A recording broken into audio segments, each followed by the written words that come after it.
नमस्कार दोस्तों, फिर से स्वागत है आपका आपके ही चैनल आपके ही यूट्यूब परिवार में। आज वापस बड़ी इलायची की बात करेंगे क्योंकि आपने देखा है कि बड़ी इलायची में किसी तरह का ज़्यादा मूवमेंट जो है अपने को दिखाई नहीं दे रहा है। और सबसे ज़्यादा प्रॉब्लम सभी को हो रही है, चाहे वो कागज़ वाले हों या फिर वो हाजिर वाले। क्योंकि जब किसी चीज़ में मूवमेंट नहीं दिखाई देता है तो दिल की धड़कनों का मूवमेंट जो है थोड़ा तेज़ हो जाता है, दिल की धड़कनें तेज़ हो जाती हैं और उनको ऐसा लगने लगता है कि पता नहीं अब इसमें क्या होने वाला है, क्या नहीं होने वाला। क्या ये वापस नीचे की तरफ चली जाएगी या फिर ये वापस ऊपर की तरफ आ जाएगी। और इन्हीं मूवमेंट्स का, जब कोई मूवमेंट नहीं होता तो इन्हीं मूवमेंट्स का फ़ायदा जो है सट्टेबाजी की बाज़ारों के अंदर जो है ज़बरदस्त तरीके से होने लगता है। चाहे वो पैसे की क्राइसिस का नाम लेकर के करें या फिर किसी और चीज़ का नाम लेकर के करें या फिर अपने पैसे को वापस लेने के लिए, चाहे वो अपनी ही मर्जी से अपनी ही रेटें तोड़ करके बताए कि भैया हमें तो पैसा चाहिए था, हमने रेट तोड़ दिया, तोड़ करके हमने बेच दिया। तो देखिए, इससे बड़ी इलायची के भावों से कोई लेन देन नहीं है, क्योंकि कुछ लोग ऐसे भी हैं जिनको शायद कुछ न कुछ दिक्कत है, जिसकी वजह से जो है बड़ी इलायची को बहुत कम भाव में भी बेच देते हैं। लेकिन इस तरह की कोई सिचुएशन नहीं है। आपको वापस पुराने भाव भी याद दिला देंगे कि क्या भाव जो है प्रेजेंट टाइम की सिचुएशन में, जबकि साइलेंट चल रही है और साइलेंट सिचुएशन में भी क्या भाव चल रहे हैं, जिससे कि आपको अंदाज़ा रहे कि क्या रियल में जो है बड़ी इलायची डाउनफॉल के अंदर है या फिर तेज़ी के अंदर चल रही है। साथ में देखिए, सट्टेबाजी के लिए जो मैं जो आपको बोलता हूँ हमेशा, तो उसके बारे में भी चर्चा करेंगे कि मैं बार बार आपको क्यों बोलता हूँ, क्यों मैं बार बार जो है अपनी बकवास जो है आप लोगों को सुनाता हूँ। तो देखिए, उससे मुझे तो कोई फ़र्क नहीं पड़ता है, लेकिन फिर भी चर्चा करेंगे, एक बार ज़रूर बताएंगे आपको, फिर मैं एक बार बकवास करके आपको ज़रूर बताऊँगा। लेकिन दोस्तों, चैनल पर नए हैं तो वीडियो को लाइक और चैनल को सब्सक्राइब जरूर कर लीजिएगा। लगता हो वीडियो शेयर के लायक है तो शेयर करना बिल्कुल भी मत भूलिएगा। तो देखिए, सट्टेबाजी की बात मैं इसलिए करता हूँ कि ये बड़ी इलायची की बात नहीं है।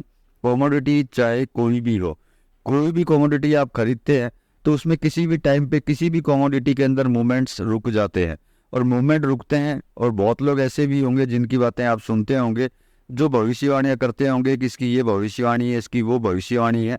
लेकिन एक्चुअल के अंदर किसी भी कमोडिटी में किसी की भी कोई भविष्यवाणी नहीं चलती है, क्योंकि इसकी हर रोज़ की सुबह की भविष्यवाणी होती है, दोपहर की भविष्यवाणी होती है और शाम की भविष्यवाणी होती है।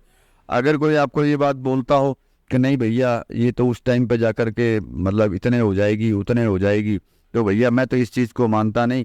क्योंकि किसी भी कमोडिटी पे किसी भी तरह की भविष्यवाणियाँ जो है काम नहीं करती है। वो भविष्यवाणियाँ सेकंडों में टूट जाती हैं और जो सट्टे के अंदर काम करते हैं और वो भी टूट जाते हैं। तो देखिए, सट्टे में जुए में आज तक इतिहास गवाह है कि आज तक कभी किसी को नहीं मिल पाया है।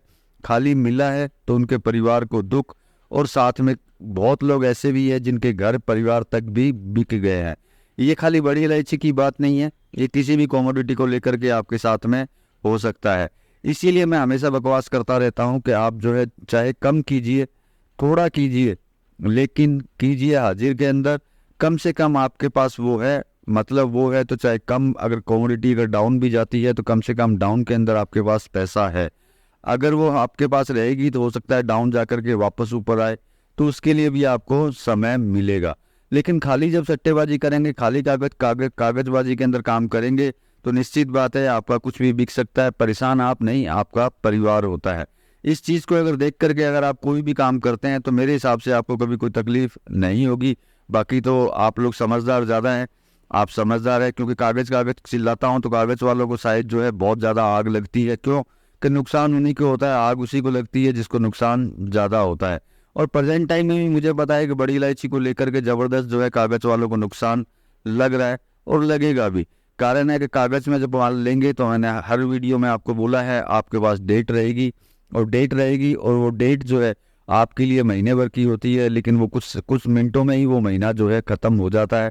तो उसके बाद में फिर आपको हाथ में अगर लगता है तो वो लगती है बर्बादी। इसके अलावा आपके हाथ कुछ नहीं लगना। तो मैं आपको समझाने की कोशिश सिर्फ इसलिए करता हूँ कि चलो कोई कोई बात नहीं है, आगे जाकर कोई नुकसान ना हो। लेकिन मुझे पता है कि जिसको लत लग जाती है कागजों की, वो कागज में ही काम करेगा, वो सट्टेबाजी ही करेगा और वो अपने घर परिवार भी परेशान करेगा और बिकवा भी सकता है। ऐसे हजारों उदाहरण आपके पास में भी होंगे और मेरे पास में भी हजारों ऐसे उदाहरण हैं कि सट्टेबाजी के चक्करों में लोगों के घर तक जो है बिक गए, गाड़ियाँ तक जो है बिक गई। क्योंकि एक बहुत बढ़िया आदमी जो होता है, जिसको बोलते हैं भैया वो आदमी बहुत भला मानुस, बहुत बढ़िया आदमी है, वो भी इसके अंदर जो है भला मानुस से भी बहुत ज़्यादा खराब मानुस भी बन जाता है, मतलब खराब आदमी भी वो बन जाता है खाली सट्टे को लेकर के। अगर वो सट्टा ना करे तो जो भला है वो हमेशा भला ही रहेगा, वो कभी खराब नहीं होगा। लेकिन सट्टा एक ऐसी चीज़ है, चाहे वो आप बड़ी इलायची में करें या फिर किसी और चीज़ के अंदर करें, तो उसमें आदमी को खराब होना ही है, वो खराब की गिनती में ज़रूर आएगा। अब आपको पुरानी रेट याद दिला देते हैं कि बड़ी इलायची की लास्ट जो भाव थे वो क्या थे। तो देखिए आज भी वही भाव है 1525 प्लस जीएसटी, मतलब कि किसी तरह का कोई हेर फेर नहीं है।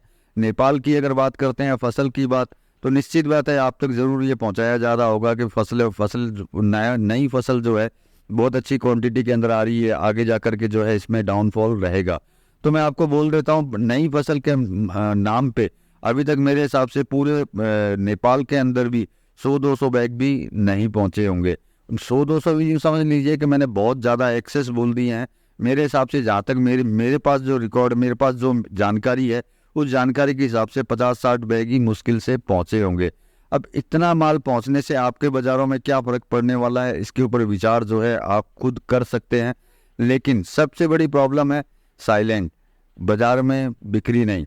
तो देखिए जब ये चीज़ साइलेंट रहेगी, बिक्री नहीं रहेगी, तो देखिए एक्चुअल में तो इसका भाव नहीं टूटेगा, लेकिन वापस वही नाम आता है, सट्टों में बाजार जरूर टूटेगा, सट्टेबाजी में बाजार जरूर टूटेगा। क्योंकि जीवन में सिर्फ एक ही बात याद रखिएगा, जो सट्टा खेलाता है वो कभी नहीं हारता, सट्टा खेलने वाला ही हारता है, ये हमेशा याद रखिएगा। आप चाहे कितने भी बड़े धुरंधर होंगे, आप कितने भी बड़े समझदार होंगे, सट्टे से आप नहीं जीत सकते। जो खिलाएगा सट्टा वही जीत में रहेगा, आप कभी भी जीत में नहीं रह सकते। इसीलिए मैं बड़ी इलायची नहीं, हर कमोडिटी के लिए एक बात हमेशा बोलता हूँ, जितनी आपकी कैपेसिटी है उससे कम काम कीजिए, लेकिन हाजिर में कीजिए, जिससे कि बचाव जो है आपके हाथ में रहेगा। नहीं तो बड़ी इलायची की बात नहीं है, किसी भी कमोडिटी में बचाव आपके हाथ में नहीं रह सकता। बचाव सिर्फ उसी के हाथ में रहेगा जिसने सट्टेबाजी खिलाई है आपको, बाकी आपके हाथ में कुछ रहने का कोई चांस इसके अंदर बैठता ही नहीं है। मुझे पता है मेरी इन बातों से बहुत लोगों को तकलीफ होती है और बहुत लोग जो है ज़बरदस्त तरीके से नाराज़ भी होते हैं, तो मुझे कोई फ़र्क नहीं पड़ता, क्योंकि सत्य सत्य ही होता है, सही बात सही है। क्योंकि जुए में ना तो आज तक कोई जीता है, ना ही कोई आगे जीतेगा, ये इतिहास गवाह है, मुझे भी बोलने की ज़रूरत नहीं है। उनके घर में भी कोई बुजुर्ग हो गए तो उनसे भी बात करेंगे तो उनको भी पता चलेगा कि भैया सट्टे में आज तक कोई जीत पाया है या फिर जीत नहीं पाया है। तो प्रेजेंट टाइम की सिचुएशन आपको बता ही दी है कि भैया बाजार जो है बिल्कुल साइलेंट है, बिक्री जीरो है। जब तक बिक्री इसकी चालू नहीं होती है तब तक इसमें कुछ भी नहीं होने वाला। जो हाजिर वाले हैं वो धैर्य बनाए रखें और कागज़ वाला अपना विचार कर ले कि उसको क्या करना चाहिए और क्या नहीं करना चाहिए, क्योंकि कागज़ में करने के लिए कुछ होता नहीं है, तो शायद उनके लिए विचार भी नहीं होता। उनके लिए विचार एक ही होता है, भैया मूवमेंट आ जाए, भैया बढ़ जाए, भैया मूवमेंट आ जाए, भैया बढ़ जाए। बस वो इतना करते करते ही कटान का टाइम अपने हाथ में ले आते हैं, फिर जो पॉकेट में जो पैसा होता है वो सामने वाले को भर देते हैं। उनकी लाइफ ऐसे ही चलनी है। तो चलिए दोस्तों, थोड़ी सी जानकारी थी और थोड़ी सी मेरी बकवास थी। मिलेंगे अगले वीडियो में अगली जानकारी के साथ में, तब तक के लिए धन्यवाद।